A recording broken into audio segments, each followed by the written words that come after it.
Bom dia, boa tarde, boa noite, pessoal. Estamos aqui na edição especial do AI Experience Brasil, podcast da Monk em parceria com o evento.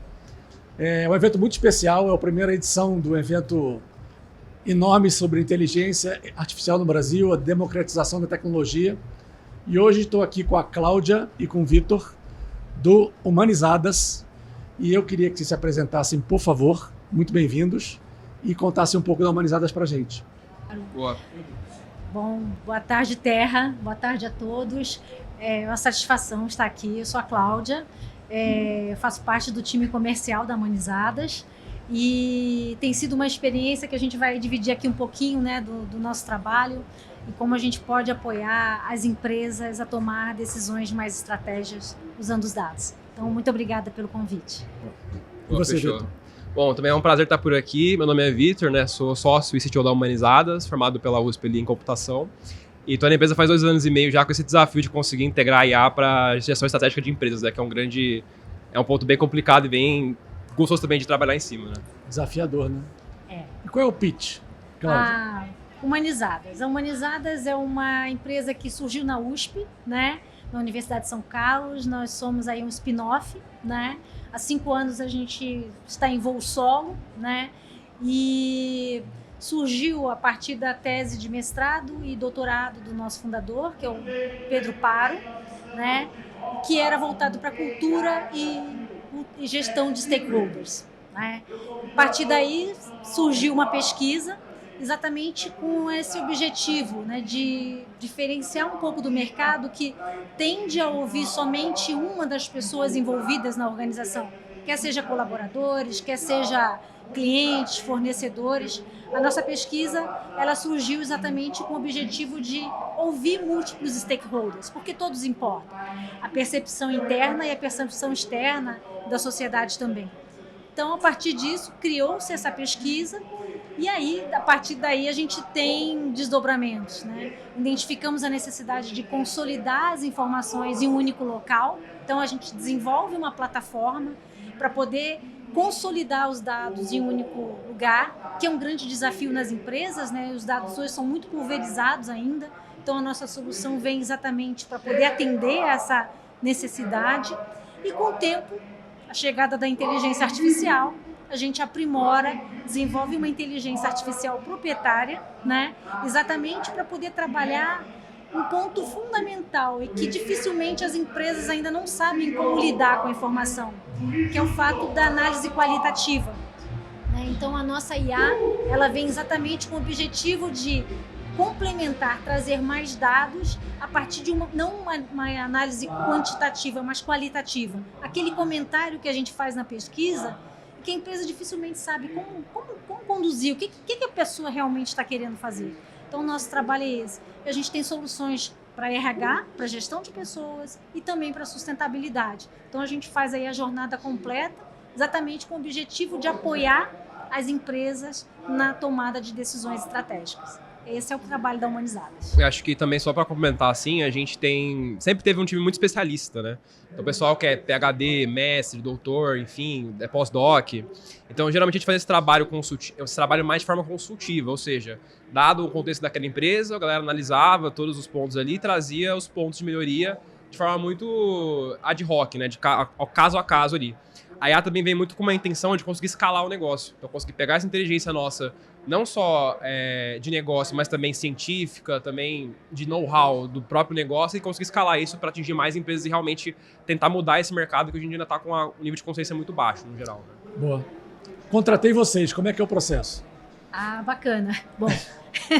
Fechou, assinei, vamos lá. Maravilha. Então, começa, né, geralmente com a pesquisa, né? Então, a gente vai... E é uma pesquisa que, diferente de outras do mercado, são poucas perguntas, porque a gente vê no mercado hoje ainda pesquisas muito extensas que acabam desmotivando, né, que as pessoas respondam. Começa a responder, mas não termina, não conclui, porque é tanta informação que precisa e a gente sabe que o dia a dia, nós somos impactados com tanta demanda de informação que focar ali, né, algum tempo a se dedicar a responder é desafiador. Então, a pesquisa hoje ela é menor, né? A gente customiza de tal maneira que a gente consiga realmente identificar, né, as necessidades. Então, ela é composta de afirmativas também e de perguntas abertas, que é exatamente no momento em que vai entrar a nossa IA. A partir daí, a gente consegue, e é uma pesquisa que é aplicada para múltiplos stakeholders, então a gente vai convidar também a empresa a convidar os seus fornecedores, seus clientes, acionistas, vamos ouvir familiares desses colaboradores para também entender, e aí, como é que é a percepção desse familiar que vê todo dia o colaborador ali naquele cotidiano, como é a percepção deles? Também conta, né? E também sociedade. Então a gente faz essa escuta múltipla exatamente para ter esses diversos pontos de vista, né? Olhando ali para aquela marca, né? Aquela marca empregadora, ela é feita de público interno e externo, né? Então a gente precisa ter esse olhar. Então começa com a pesquisa, depois a gente faz também um mapeamento de mercado, né? Para ver qual a percepção, o que estão falando daquela empresa. Então a gente vai buscar em diversos instrumentos, né, disponíveis no mercado, Glassdoor, Reclame Aqui e outros, para olhar também para a reputação. O que estão falando dessa empresa? Tudo por AI, Isso, tudo automatizado. Isso, automatizado na plataforma e também a parte de práticas. O que a empresa tem em termos de práticas ali, né, de cultura? Então, esse tripé é a base, né, do nosso trabalho. A partir daí, a gente vai identificar qual estágio que a empresa está e com a IA e com todos os dados apurados, a gente vai conseguir dar um direcionador para aquela empresa. Olha, seu momento é esse, a nossa recomendação, e aí entra muito a IA, aqui é o que a gente sugere para que você caminhe, né? Trilhe essa jornada aqui. Então, como trabalhar com colaborador, como trabalhar com parceiro, como trabalhar com as famílias. Isso, com fornecedor, né? E que tudo vai impactar também no público interno, né? Então, assim, as pesquisas tendem muito a ouvir público interno, mas quando a gente lida com um fornecedor difícil, com um cliente difícil, isso vai impactar também na vida do colaborador, né? Então, esse olhar múltiplo, ele faz toda a diferença na vida de uma empresa. Eu escutei uma história ótima essa semana. Ainda bem que eu não lembro a empresa, não lembro mesmo. Ah, que bom. Tinha um evento com o CEO e as famílias foram convidadas. E aí foi uma mãe, funcionária, levou um filho. O filho entrou na sala e falou: quem é, mãe? Ah, é o fulano, o CEO da empresa. Ele levantou, foi lá, uma criança, pelo que eu entendi, e deu um chute nele e voltou. Aí todo mundo... Do nada, né? Meu filho, que você fez isso? Ah, ele que você falou que te faz chorar, não sei o quê. Cara, o constrangimento, mas é um pouco do que você está... Muitas vezes você acha que está agradando, mas está ferindo, ou vice-versa, né? A gente fala muito aqui dentro da questão de miopia analítica, né? Então você não está vendo aquilo que realmente está acontecendo. O que geralmente as empresas fazem, né, é ter dados quantitativos no geral, muitas vezes mal organizados, mas que não contam a história real por trás, né? Então, assim, até se sabe que, por exemplo, eu tive aqui uma baixa no meu engajamento dos colaboradores, por exemplo, algum problema de cultura com a liderança, mas você não sabe explicar muito bem o que aquilo aconteceu, né? Você não de fato ouviu aquele público, né? E um dos nossos grandes diferenciais, né, Claudinha, é conseguir justamente juntar esse dado quantitativo, que é o padrão de mercado, com um dado qualitativo, que explica e dá o contexto do porquê daquela decisão de negócio, do porquê daquelas pessoas estarem falando daqueles pontos, né? Então acho que é o grande ponto também de conseguir não só entender o que está acontecendo, mas por que está acontecendo, né? Boa. Bem legal o produto. E a nossa IA, né, ela é muito legal porque trabalhar primeiro um dado que as empresas ainda não sabem o que fazer. Muitas fazem nuvem de palavras, conta, faz o RH, fala, recebeu o resultado, lê todo esse volume de comentários aqui. Quando a gente compartilha, por exemplo, com lideranças, dependendo do tipo de comentário, esse líder tende, se ele não tiver um nível de maturidade muito grande, ele tende a tentar descobrir quem foi que fez aquele comentário, né? Então, assim, a IA, ela vem exatamente para poder trazer qual é a emoção por trás daquele comentário que de fato o colaborador está querendo sinalizar quando traz aquela informação, né? Então eu acho que é um dado muito rico e que cada vez mais a gente incentiva as empresas a usar, né? E assim, a IA, ela veio exatamente para apoiar na tomada de decisões, né? Ela não está substituindo ninguém e o objetivo é exatamente trazer um dado de qualidade para que a tomada de decisão seja cada vez mais assertiva e conectada com o negócio, né? Então, é isso. E como é que o resultado chega para mim? Para o CEO, para o tomador de decisão? Perfeito. A gente tem uma plataforma, né? Essa plataforma, nós conseguimos segmentá-la para que tenha diferentes perfis de acesso. Então, o CEO vai ver o todo, né? Ele vai ver o todo e também estratificado por áreas, por diretorias, por unidades de negócio, né? Então, ele consegue ter essa fotografia não só consolidada, mas também ela aberta por segmentos. E o líder, ele vai ter acesso da área dele. Então, ele vai acessar a plataforma, ele vai ter um perfil que vai ter lá as informações que vão apoiá-lo também no plano de ação. Para olha, a sua estratégia líder é essa. Então, você tem que acompanhar aqui as informações e ir desenvolvendo ali ações para que cada vez mais melhore aquela foto que a gente está vendo, né? Então, é através da plataforma, é um acesso bem simples, né? E é uma plataforma customizável, né? Então, para que exatamente a gente possa refletir a necessidade da empresa. E um ponto legal também é que assim, a gente se preocupa muito em não ser mais uma analytics. A gente quer ser uma plataforma que ajuda as empresas a tomarem ações. Então, eu te falar que tem um problema é legal, é bacana, traz valor, só que não é o suficiente. Eu tenho que te falar que tem um problema, eu tenho já que te propor uma ação pra você conseguir resolver aquele problema de forma bastante prática, né? Assertiva. Né? Isso. Isso é legal. E como é que chega pro executivo isso? Tipo, o relógio toca? Não. Hoje em dia é uma tela da plataforma, né? A gente tem alguns níveis de, vamos dizer assim, de informação, né? Tem telas mais completas, que são mais para os gestores ali de middle management ali, que podem ver, por exemplo, um drill down do dado, do indicador de bem-estar por vários critérios diferentes e tal, uma tela um pouco mais cheinha, né? Para ele poder realmente fazer uma análise muito mais completa. Mas, por exemplo, para um nível mais baixo, vamos dizer assim, um chão de fábrica, ou para um gestor que quer ter uma visão muito mais rápida, muito mais direcionada e assertiva dos dados, a gente tem uma visão executiva que traz só aquilo que mais importa para realmente não precisar perder tempo analisando nenhum dado, né?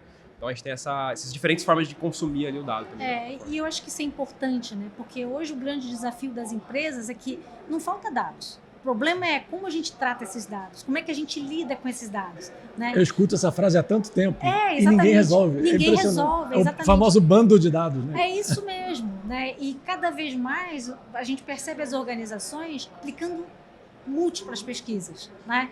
Só que assim, como é que eu consigo, né, tratar esse dado para que eu tome de fato uma decisão assertiva, né? Porque cada um vai trazer uma perspectiva. E você fala, bom, e aí, qual que é mais confiável? É esse aqui ou aquele ali? Né? E a nossa solução ela é muito interessante porque além de ter a pesquisa que deu origem a Humanizadas, nós temos também a possibilidade de integrar outras pesquisas, outras informações. Então, a nossa proposta de valor não é ser mais uma, mas é ser a plataforma, é ser o centralizador das informações, para que eu possa olhar pesquisas múltiplas num único lugar e que realmente vão juntas direcionar a minha estratégia. Então, acho que esse é também um grande diferencial do trabalho da Humanizadas. É muito correlacionar, e não só correlacionar os dados de clima e cultura, mas também a gente fala muito de múltiplos stakeholders, então ouvir colaborador, parceiro, cliente, mas também de múltiplos capitais. Que seria o quê? No geral, as empresas se preocupam muito com o capital financeiro, que é o mais básico de todos, né? EBITDA, ROI, aquela coisa toda.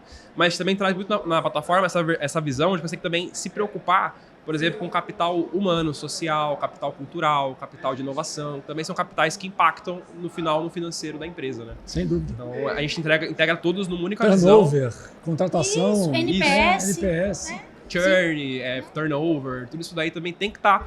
Tudo isso daí impacta na empresa, né? Então tudo isso também tem que ser olhado de forma estratégica de um único lugar. Né? Exatamente. Imagina você numa reunião de C-Levels poder abrir uma plataforma e ao invés de você, antes da reunião, ter que estar demandando várias áreas, falando, olha, preciso do relatório da tua área, preciso da outra, você só abre a plataforma e você tem todos os dados consolidados.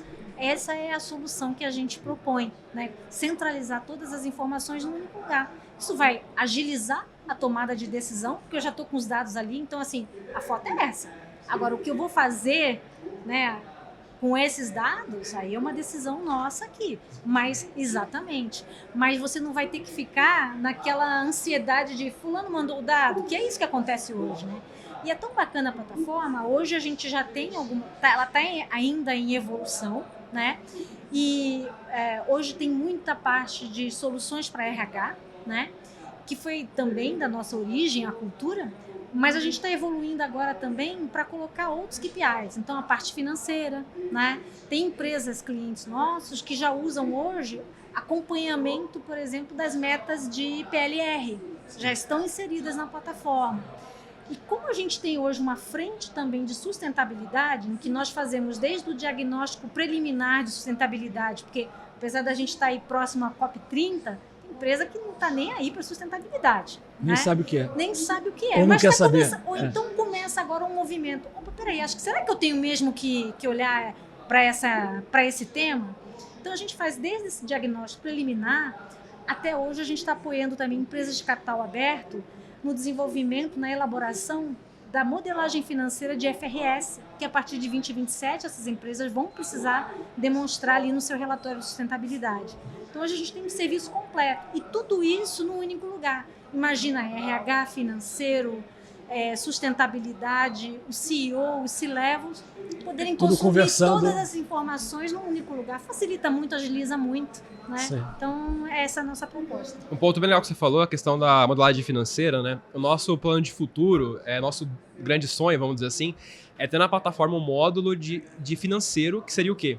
Você conseguir correlacionar os indicadores que não são do capital financeiro com o capital financeiro. Ou seja, né, quando a gente fala da antiga economia, né, mais de shareholder, é só se preocupando com o lucro, com o lucro acionista e acabou.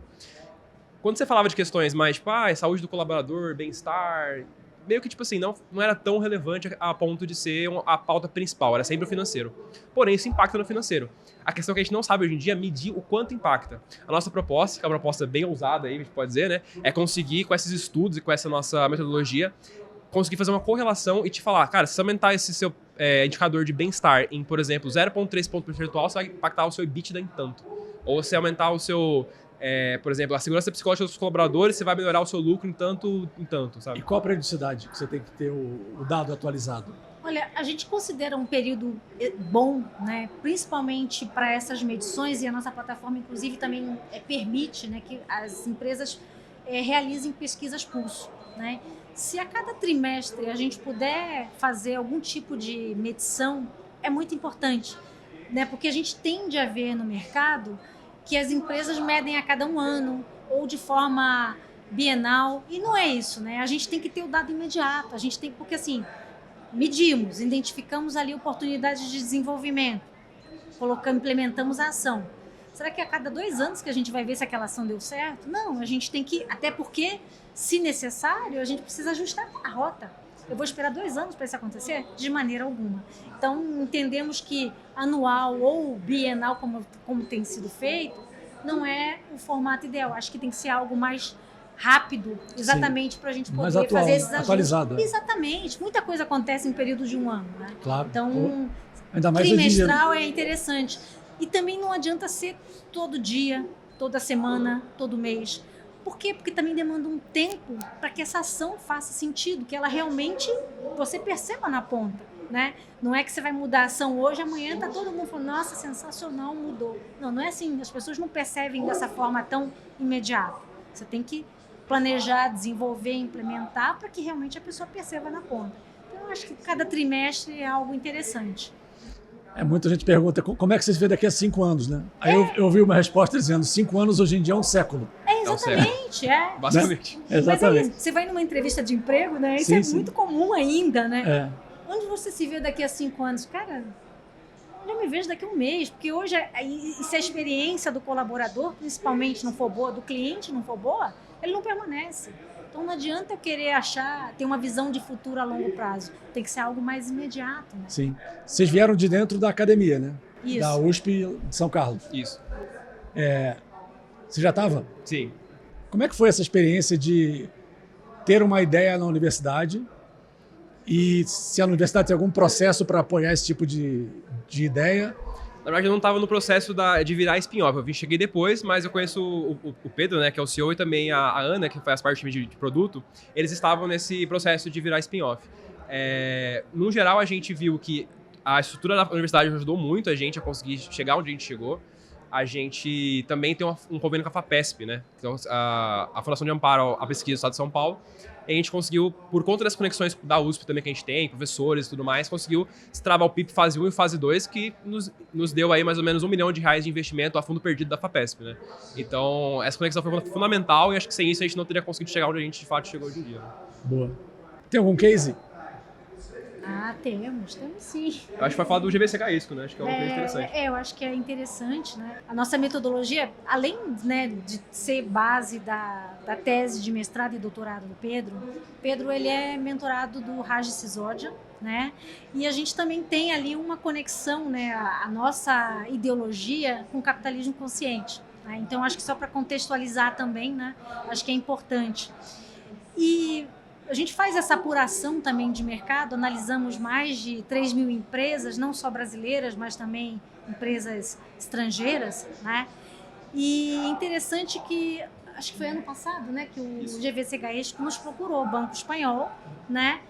Muito interessado na nossa metodologia. Como é que a gente fazia, né, essa apuração desses dados de empresas para poder saber realmente e ter benchmark, que é também o nosso diferencial. Poder comparar empresas, né, de portes, de segmentos. Então, a gente tem essa análise também. E aí, com o GVCH ISCO, foi muito interessante, porque eles nos procuraram, primeiro para a gente testar um pouco algumas empresas, avaliar algumas empresas, né? E depois a gente evoluiu, né? E hoje a gente faz parte, né? A gente desenvolveu, a partir da nossa metodologia, o primeiro fundo de investimento consciente na Europa. Né? Então, a partir da nossa metodologia, né, hoje tem esse fundo na Europa. Então, assim, é muito interessante fazer parte, né, desse movimento. E ajudar a construir, né? Exatamente. Né? Porque eu acho que a gente tem que devolver também para a sociedade, para o mundo, né? O que a gente... É aquilo, o conhecimento ele foi feito para ser compartilhado, e quanto mais a gente compartilha, mais a gente adquire, né? Sem então, dúvida. acho que é um case bem interessante para a gente... E também, só para complementar, assim, a gente tem também o nosso rating, né? Que é o primeiro rating ESG brasileiro. E é bem legal porque, assim, uma parte da tese do Pedro foi justamente provar que o nosso rating, ele consegue correlacionar muito bem com indicadores, por exemplo, de mulheres na liderança, de, por exemplo, emissões de gás de efeito estufa reduzidas, o retorno financeiro de fato. Então, assim, quando a empresa ela é uma empresa que sai melhor do nosso rating, que é uma ferramenta de análise, né? Ela consegue também ser uma empresa que não só tem impacto positivo superior para os stakeholders, como também tem retorno financeiro superior, né? Quando a gente pega as empresas que a gente chama de melhores para o Brasil na Bolsa Brasileira, que se não me engano são 23, se não me engano, e a gente compara, por exemplo, com o Ibovespa, as empresas da nossa cesta, elas têm um desempenho, acho que 200% maior do que o do Ibovespa. Então a empresa, as empresas que são boas para todos os stakeholders também são boas para si mesmas e, portanto, também tem um resultado financeiro mais interessante ao longo do tempo. Maravilha. E como é que vocês escolheram o AI Experience para estar? Convite, na realidade, né? Acho que vale aqui também trazer, né, que a Humanizadas foi selecionada, né, pelo Google como um dos 90 cases de sucesso no uso de inteligência artificial. Então foi daí que veio o convite. No mundo? Aqui na América Latina, tá? Na América Latina. É incrível, mas é incrível, né? A gente está ao lado de Natura, de Mercado Livre, claro, então assim, ser selecionada aí como uns 90 cases de sucesso de utilização de IA, né? A partir da nossa IA, exatamente desse olhar, né, para um dado qualitativo, né? Então, daí veio o convite para a gente estar aqui, né? Que então, bom. acho que é isso. A gente também tem uma conexão muito forte com o Pedro Camuleira, que é um Isso. investidor nosso também, é um Sim. dos idealizadores também do AI Brasil, ele também facilitou a ponte para estar aqui no evento também participando, né? Legal. E está sendo muito interessante, né? Porque, assim, apesar de uma visão bem isenta, mas não imaginava que fosse ter tanta gente de RH aqui, né? E as conversas hoje têm sido muito interessantes no stand, exatamente das pessoas de RH querendo saber mais sobre soluções de IA, né, que possam apoiar, né, nesse contexto todo, né, de o que eu faço com tanta pesquisa que eu tenho, que eu não sei como lidar com essas informações. Então está sendo bem interessante a nossa presença aqui. A gente está fazendo no primeiro dia do evento. Então é muito legal ver a pluralidade também. Sim, Você sim. tem AI para marketing, AI para finanças, AI para saúde. Então tá todo mundo aqui, né? isso. Acho que a proposta de valor do evento é democratizar de forma legal a AI. E tirar aquele monstro da AI que todo Isso. mundo acha que vai perder o emprego, não sei o quê. Exatamente. Eu falo sempre, né, que sou mais experiente, né? Então eu já vivi lá o bug do milênio, a chegada da internet, o celular, os aplicativos e agora a AI. E aí o que a gente vê, né? É uma evolução, né? São ferramentas que chegam para nos apoiar. Poxa, se eu tenho hoje uma IA que pode me apoiar e me desafogar de alguma tarefa, por que não, né? É lógico que eu tenho que selecionar, escolher a melhor ferramenta. Esse é o ponto. Mas vem para somar. Pode ser que algumas profissões elas se moldem a uma nova realidade, mas sempre vai ter o que fazer. Sempre vão surgir novas funções para que a gente possa conseguir trabalhando. Isso com certeza. Estamos caminhando para o final. Tá bom. A gente sempre faz uma pergunta final que... Assim, vocês me conheceram hoje, certo? Certo. Sim. Estamos se conhecendo agora. E que dica que vocês dariam? Dica de vida, não é só da Humanizadas, vocês dariam para uma pessoa que vocês acabaram de conhecer? Legal essa pergunta. Vou começar pela Cláudia, que acho que ela tem mais experiência para Olha, tirar jogou um a batata insight ali. quente. Olha, Terra, eu acho que fundamental é a gente sempre ter a vontade de aprender, né? Eu acho que isso para mim é o que me movimenta, né? Vontade de novos desafios, vontade de crescer, não crescer na carreira, mas crescer como pessoa, me desenvolver. Então, eu acho que se eu tivesse que falar alguma coisa continue aprendendo, né? Eu acho que cada dia a gente tem a oportunidade de conhecer algo novo, conhecer pessoas. Eu acho que é isso. Legal. Bom, de cá, assim, ainda tenho 25 anos, sou bem jovem, mas uma coisa que eu já aprendi bastante é o quão importante é criar boas conexões. Então, até eu falo isso, né? Um dos pontos... Sempre tem aquela discussão, tipo assim, a faculdade hoje em dia não vale a pena, não sei o quê. Ainda vale, cara. E não é pela questão só do aprender. O aprender você aprende no YouTube, na internet, faz curso. A questão é, quando você vai, por exemplo, pra faculdade, principalmente, tipo, USP, Unicamp, essas faculdades que tem, querendo ou não, um pool de pessoas ali diferenciado, você acaba tendo conexões muito relevantes. Eu não consigo dizer mensurar o impacto que teve na minha vida as pessoas que eu conheci ao longo da minha estadia na USP, né? Então, assim, não só da USP, mas também de outras faculdades também, enfim, vivências. Então, assim, eu acho que o mais relevante é a questão de quais conexões você faz durante a sua vida e como você também aproveita disso, né? Como você consegue não só receber coisas boas da conexão, mas também criar valor para elas e criar esse círculo virtuoso, né? Então, a questão do Humanizadas, por exemplo, veio por questão ali também de São Carlos, que é uma região muito boa. Também quando eu fiz parte de vários projetos de voluntariado, também projetos de empreendedorismo na cidade, também que me conectaram com CEOs e com pessoas que fazem trabalhos incríveis também lá. Então acho que a dica final seria assim, criem boas conexões, porque acho que isso é o principal ponto de alavancagem da vida, né, no geral, né? Legal. Parabéns. Obrigado, foi um prazer conversar com vocês. Obrigado. Obrigada, Espero que vocês tenham gostado também. Foi ótimo. muito bom. Excelente, passou voando. Que legal. Verdade, passou mesmo. Obrigada, Agora vamos viu? agradecer para o público ali, para a plateia, para a audiência. Pessoal, obrigada. Valeu, pessoal. Foi muito bom. Espero que vocês gostem. É isso. Até a próxima. Um abraço, beijos, até Um logo. abraço, tchau, tchau.